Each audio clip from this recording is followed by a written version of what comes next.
اس گوڈان کے اندر آگ لگنے کی طرف سے یہ واقعہ پیش آیا۔ جیسے ہی اس کی اطلاع ملی، مقامی کارپوریٹر جناب عارف رضوان صاحب ٹھیک 9:15 بجے اسپاٹ پہ پہنچ گئے۔ ان کے ساتھ یہاں کے مجلس اتحاد المسلمین کے نامپلی کے مجلسی امیدوار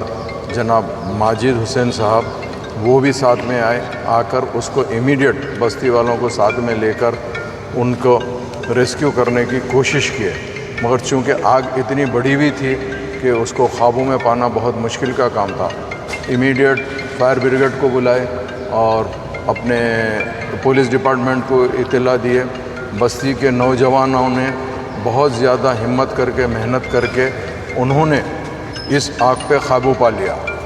تو حکومت سے کیا ڈیمانڈ کرتے ہیں؟ سنیے آپ، اس آگ پہ قابو پانے کی پوری کوشش کی بستی کے لوگوں نے، مگر چونکہ فرسٹ فلور والے تھے، فرسٹ فلور والوں کو ریسکیو کر لیا گیا، سیکنڈ اور تھرڈ فلور والوں کو بچانے میں ناکامی ہوئے بستی کے لوگوں نے۔ فورتھ فلور والے جو تھے وہ ٹیرس پر چلے گئے بازو کی بلڈنگ سے، ان کو بھی ریسکیو کر لیا گیا، جس میں ایک فیملی کے 7 ممبر جو فرسٹ فلور پہ رہتے تھے ان کا انتقال ہو گیا، اور دوسری فیملی کے 2 ممبر کا انتقال ہو گیا، اور جو فرسٹ فلور والوں کی فیملی کے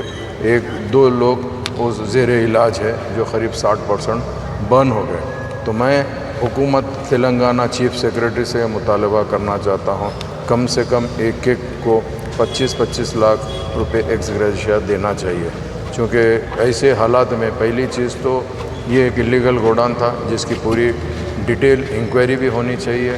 اس کے لیے بھی ہم مطالبہ کرے ہیں ہماری پارٹی کے جانب سے۔ ہماری پارٹی کے پریزیڈنٹ نقیب ملت بیرسٹر اسد الدین اویسی صاحب اور میں یاقوت پورے میں ہم لوگ کیمپین کر رہے تھے۔ جیسے ہی اطلاع ملی مجھے امیڈیٹ صدر صاحب نے روانہ کیا، اکبر صاحب نے فون پر رابطہ پیدا کر کے کہا کہ فوری جائیے، اس کا کیا ہے دیکھیں۔ میں امیڈیٹ باڈیز کو شفٹ کرا کے عثمانیہ ہاسپٹل مارچری گئے، وہاں جا کر ہم نے ڈاکٹر سے بات کیے، پنچنامے کے لیے ان کے افراد خاندان کو بلائے، اور یہاں پہ امیڈیٹ تدفین کے لیے قبرستان کی جو ضرورت تھی، بازار گھاٹ کے قبرستان میں جو اعظم صاحب کی فیملی کے 7 ممبر کا انتقال ہوا ان کو بازار گھاٹ کے قبرستان میں ان کا انتظام کیا گیا، اور دوسرا جو دوسرے صاحب ڈاکٹر صاحب تھے ان کی فیملی کے لیے شانتی نگر جو عالمگیر مسجد کے قبرستان میں انتظام کیا گیا ہے۔ اور یہی چیز ہے، اب ہم حکومت سے تو یہی مطالبہ کرتے ہیں کہ بھائی جو بھی ہے ڈیٹیل انکوائری ہونا چاہیے، اور ایسے کوئی بھی کدھر بھی شہر کے اندر کوئی بھی اللیگل گوڈانس رہے جس سے